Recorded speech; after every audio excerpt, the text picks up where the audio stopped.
All right, good day. Today I want to ask a popular question that I see popping up every now and then. A lot of people like to ask me to make a tutorial on how to trigger lights on and off with MidiEngine. I've done it before, but I'm going to show this using MidiEngine 3. Probably this tutorial is buried under the channel, but so let's go. So first thing you want to do, let's just create an actor. It's going to contain our lights, so let's call it flash and actor. Open the actor, then add a light. Right? You want to make this flash. I like a spotlight. Then just increase your intensity to maybe like 15,000. You choose your own settings, but for now you can just follow along. Let's drop this actor into the world just to make sure that you can see its line. Okay, good. Let's go back to the actor, and we want it to change its color when the kick drum hits. All right, so we are going to add a MIDI listener here. And I will play here that we are going to listen to. Let's just use the default play here. Right, there's one I've added for the drums.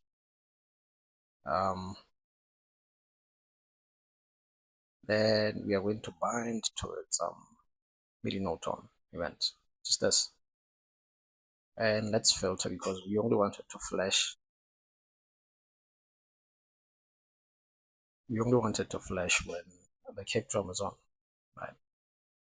Not for the other instruments. So we have kick here, snare, and then hi-hat, right?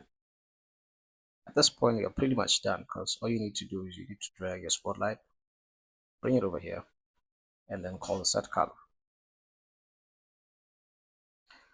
All right, so just a few notes and you can change the color. So let's randomize this, okay?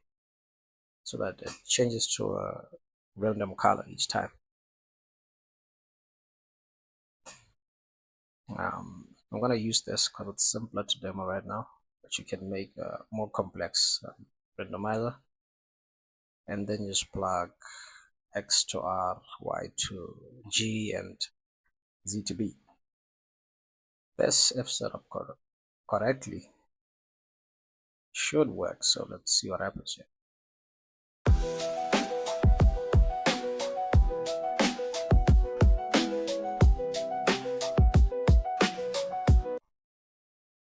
Okay, you can see that it works. You can make this more complex if you want to. Like you could animate a change. All right. Personally, I've built this other plugin to handle animations, and it contains templates. But in short, if you don't want to use that plugin, what is that? In short, if you don't want to use that plugin, your scripts, your animation scripts, you'd have to add a timeline, and then as it updates, you want to update the line.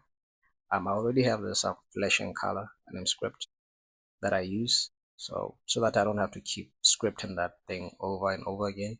I also have the strike item template that I'm using to strike this. I also have others that I'll be adding, and these are the ones I'm using to rotate the kick drum that you see here, because I don't like writing the same code over and over and over again.